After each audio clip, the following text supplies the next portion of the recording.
지난 4월 1일 통계청이 발표한 3월 소비자 물가 동향에 따르면 지난달 사과값 전년 동월 대비 88.2%나 상승해 통계 작성이 시작된 1980년 1월 이후 최대치를 기록했습니다.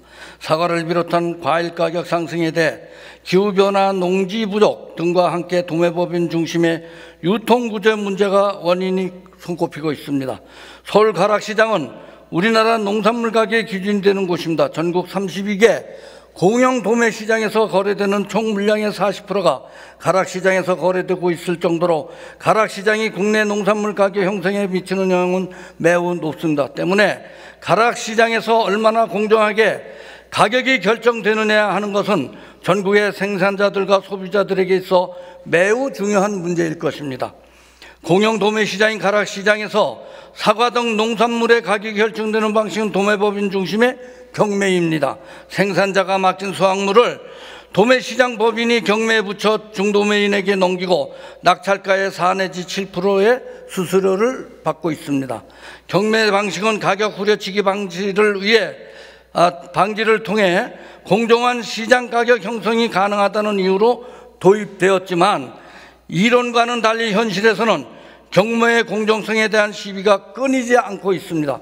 특히 대형 도매법인들이 사실상 독과점 구조로 운영하는 경매제가 도매법인들의 과도한 이익 추구 행위로 인해 오히려 유통비용을 증가시킨다는 지적이 꾸준히 제기돼 왔습니다. 가락시장에서는 농업을 포함해서 6개 도매법인이 있는데 농업을 제외한 나머지 5개 도매법인은 농업과 전혀 관련이 없는 대기업과 사모펀드가 소유 중입니다. 시장 특성상 주로 현금 거래가 이루어지는 데다가 안정적인 수수료 수익을 올리는 것이 가능하기 때문에 배당 성향이 높은 자본들이 법인을 사들인 것입니다. 농업과 무관한 기업이 소유하고 있는 도매법인들이 농민과 소비자의 이익, 물가 안정에는 기업의 이익을 위해 운영될 것이라는 점은 불을 보듯 뻔합니다. 국내 도소매업 평균 영업이익률이 2%대입니다. 하지만 5개 도매법인들의 영업이익률은 농산물의 작황과 무관하게 20%대나 훨씬 상향하는 20%대나 되는 것이 현실입니다.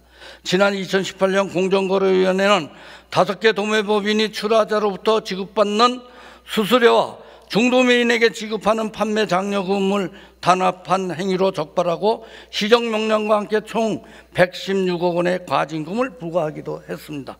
담합이 적발됐음에도 불구하고 해당 도매법인들은 재지정되었습니다.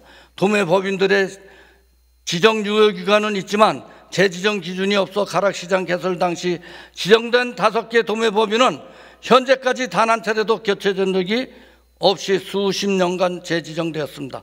단합으로 거액의 과징금까지 받고도 별다른 제재 없이 사실상 영구적으로 영업하고 있는 것입니다. 정부는 농산물 가격 급상등을 계기로 도매법인 재지정 절차의 법제화와 신규 업체의 진입문을 넓히기를 고려하고 있습니다. 과거에도 이러한 논의와 시도는 있었지만 기존 도매법인들의 퇴출과 신규 업체 진입이 가능할 정도로 획기적인 제도 개선은 이루어지지 않았습니다.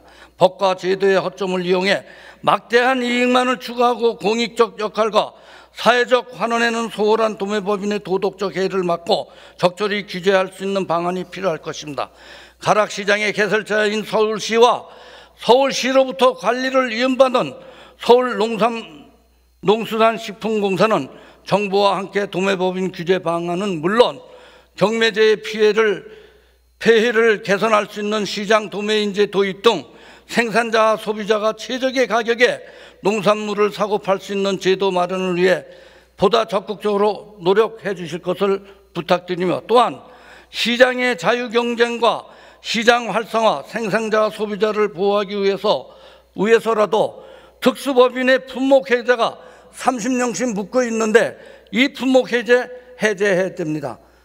문영표 사장께서는 업무 보고 때마다 품목해제하겠다고 상임위원회에 와서 보고하셨습니다. 왜 안 하고 계십니까? 그것도 꼭 해주시길 부탁드리고 5분 발언을 마치겠습니다. 경청해 주셔서 감사합니다.